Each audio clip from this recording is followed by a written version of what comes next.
সজল ঘোষকে ঘিরে বিক্ষোভ। ভুয়ো ভোটার পালিয়ে গেল, দেখলে তো।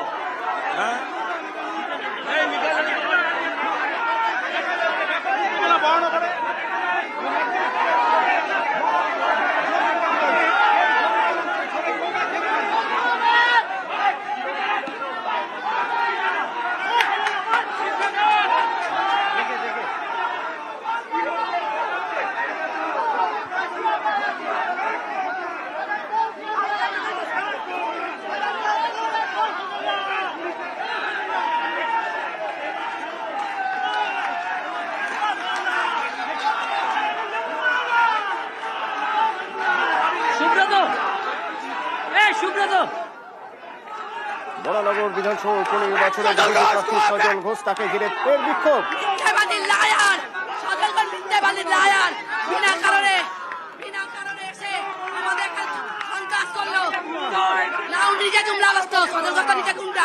নিজে গুন্ডা বৌবাজার গুন্ডা কিন্তু আছে ভাবতে করতে পারবে না। নিয়ে চলে যান, নিয়ে চলে যান।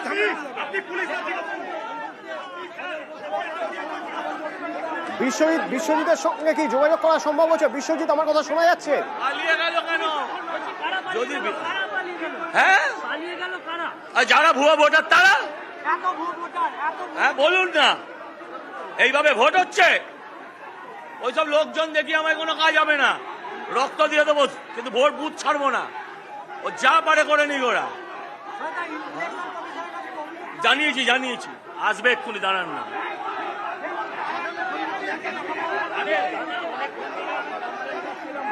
অভিযোগ করছেন ভুয়ো ভোটার রয়েছে এখানে, সজল ঘোষ অভিযোগ করছেন।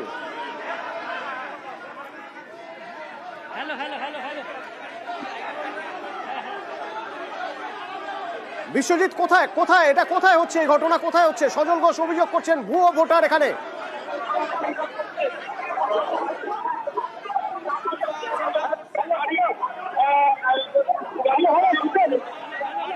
বিশ্বজিৎ, শোনা যাচ্ছে আমার কথা?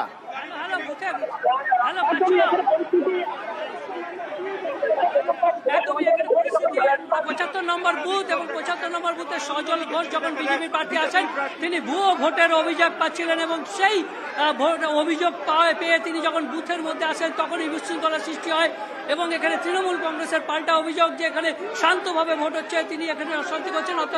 কিন্তু বিজেপির সজল ঘোষ ফোনে কারোর সঙ্গে কথা বলছেন, হয়তো নির্বাচন কমিশনে অভিযোগ জানাচ্ছেন। যদি বুমটা ওখানে একবার নিয়ে যাওয়া যায়। একদমই ফোনে একদমই এখানে বিক্ষোভ হচ্ছে।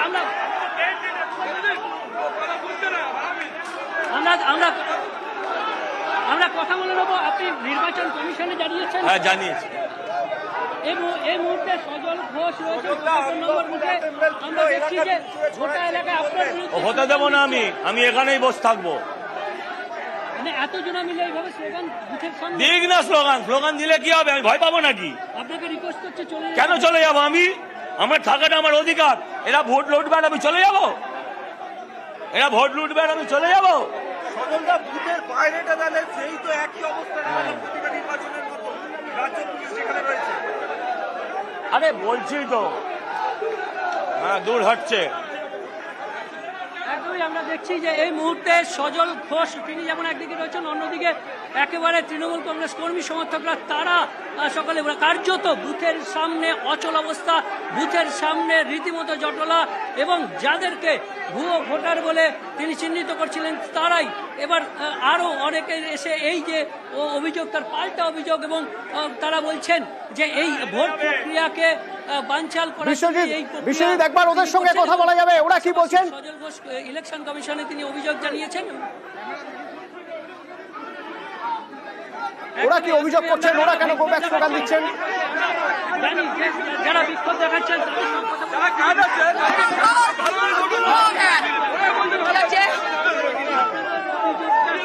উনি মিথ্যে করে আমাদের বুথটাকে এইখানে বানচাল করার জন্য নোংরামি করতে এসছে, যাতে এই বুথটাকে নিজে তো হারছে, গোহারা হারছে, সাইন্তিকা ম্যাডাম জিতছে, এই হিংসায় উনি এখানে সেরাপ করলো।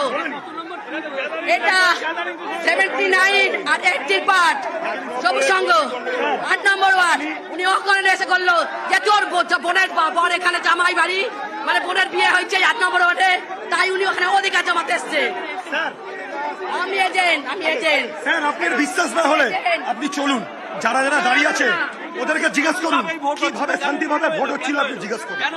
কেউ যারা এখানে বিক্ষোভ দেখাচ্ছেন সেই যে শান্তিভাবে ভোট হচ্ছে, সেই ভোটের প্রক্রিয়া, সেই ভোট প্রক্রিয়া থেকে যাতে তাদের অভিযোগ যে এই রীতিমতো এই মুহূর্তে কেন্দ্রীয় বাহিনী এবং রাজ্যের পুলিশ এসছে এবং যে কিউআরটি বাহিনী তারাও চলে এসছে এবং এখানে পরিস্থিতি রীতিমতো উত্তেজনাকর পরিস্থিতি রয়েছে। যারা আছে তাদের থাকার কি অধিকার আছে? তাদের থাকার কি অধিকার? তারা সব বহিরাগত। এজেন্ট প্রচুর মানুষজন জড়ো করেছে, যেটা নির্বাচন কমিশনের অধিকারে বহির্ভূত। তাহলে আপনারাই বলুন যে কেন? বুঝতেই পারছো যে সজল ঘোষের দাবি সেখানে ভুয়ো ভোটার রয়েছে, বহিরাগত রয়েছে, তার কাছে খবর ছিল, তাই তিনি সেখানে গিয়েছেন। কিন্তু তিনি সেখানে যাওয়ার পর বাধার মুখে পড়তে হয়। সেখানে যারা রয়েছেন তারা তৃণমূল কর্মী সমর্থক, তারা বলছেন বা দাবি করছেন বলা যেতে পারে যে সেখানে শান্তিতে ভোট হচ্ছিল। সজল ঘোষ আসার পরে উত্তেজনা ছড়িয়ে পড়ে। কিউআরটি কুইক রেসপন্স টিম ঘটনাস্থলে রয়েছে, নজর থাকবে আমাদের। সজল ঘোষ বলেছেন জায়গা ছাড়বেন না, সেখানেই তিনি থাকবেন, দরকার হলে বসে থাকবেন সেখানে। নজর থাকবে আমাদের। তার পাশাপাশি সন্দেশখালীর ছবি দেখাচ্ছিলাম আপনাদের, বলছিলাম সন্দেশখালীর কথা, বিশ্বজিৎদাও বলছিলেন। তো সন্দেশখালী থেকে আমার প্রতিনিধি জিয়াউল রয়েছে, জিয়াউলের সঙ্গে একবার আমি কথা বলি। জিয়াউল, সন্দেশখালীতে ভোট কেমন হচ্ছে? এখন দুপুর দুটো বেজে গিয়েছে, সকাল 7টা থেকে ভোট শুরু হয়েছে, কেমন হচ্ছে ভোট? দেখো এখনো পর্যন্ত বলা যেতে পারে শান্তিপূর্ণভাবে ভোট হচ্ছে, কিন্তু একেবারে রেখা পাত্র যখন তার নিজের বুথ, অর্থাৎ তিনি নিজের বুথে যখন যায় তখনই তার এজেন্ট তৃণমূল কংগ্রেসের এজেন্টের সঙ্গে তুমুল তর্ক বিতর্ক হয়। তার কারণ তিনি বুথের মধ্যে গিয়েও সেখানে ভোটারদেরকে প্রভাবিত করছিল, তা নিয়ে তৃণমূল কংগ্রেসের যিনি এজেন্ট রয়েছেন তিনি একেবারে প্রতিবাদ করে তুমুল বাকবিতণ্ডা হয়।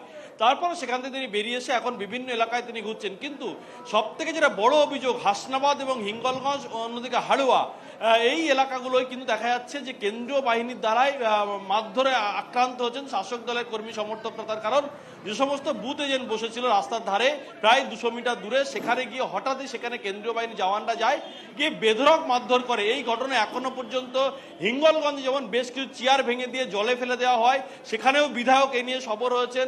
হিঙ্গলগঞ্জের বিধায়ক বলে কেন্দ্রীয় বাহিনী প্রভাবিত করছে এবং কেন্দ্রীয় বাহিনী বিজেপির হয়ে কাজ করছে। অন্যদিকে হাড়োয়ায় 277 নম্বর বুথ, সেখানেও কিন্তু এই যারা এজেন্টরা বসেছিলেন সেখানে গিয়ে বেধড়ক মারধর করে এবং হাড়োয়ায় আরও একটি জায়গা সেখানেও কেন্দ্রীয় বাহিনী গিয়ে মারধর করে। ফলে একদিকে এজেন্ট বার করে দেওয়া, অন্যদিকে মারধর। সিপিএমও কিন্তু বারবার অভিযোগ করছিল তাদের এজেন্টকে মারধর করেছে এবং প্রার্থীকে তাদেরকে বসিয়ে দিয়েছে। অন্যদিকে শাসক দলের পক্ষ থেকেও বলা হচ্ছে বিজেপির নেতাকর্মীরা তারা কিন্তু হামলা করেছে শাসক দলের উপরে, 3 থেকে 4 জন আহত হয়েছে। সব মিলিয়ে সন্দেশখালী এই মুহূর্তে হাই ভোল্টেজ একটি কেন্দ্র, সেখানে হাই ভোল্টেজ কেন্দ্র নিঃসন্দেহে। তবে এই ভোটের একটা অন্য ছবিও আছে, জিয়াউলের কাছে সেই ছবিও দেখবো। তবে তার আগে চট করে একবার দেখিয়ে নিই আপনাদের, 3 দলের 3 প্রার্থী তারা ভোট দিলেন। রেখা পাত্র প্রতিবাদী মুখ, রেখা পাত্র বিজেপি ক্যান্ডিডেট।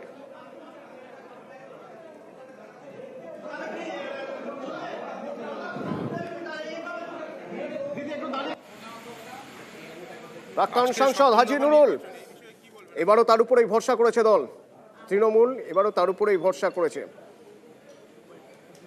তারই পাশাপাশি দেখাবো নিরাপদ সর্দার, সন্দেশখালীর প্রাক্তন বিধায়ক, এখন সিপিআইএম এর প্রার্থী এই ভোটে।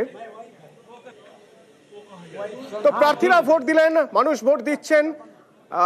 ভোটের ছবি, ভোটারদের ছবির পাশাপাশি একটা বুথের ছবি দেখাই আপনাদের।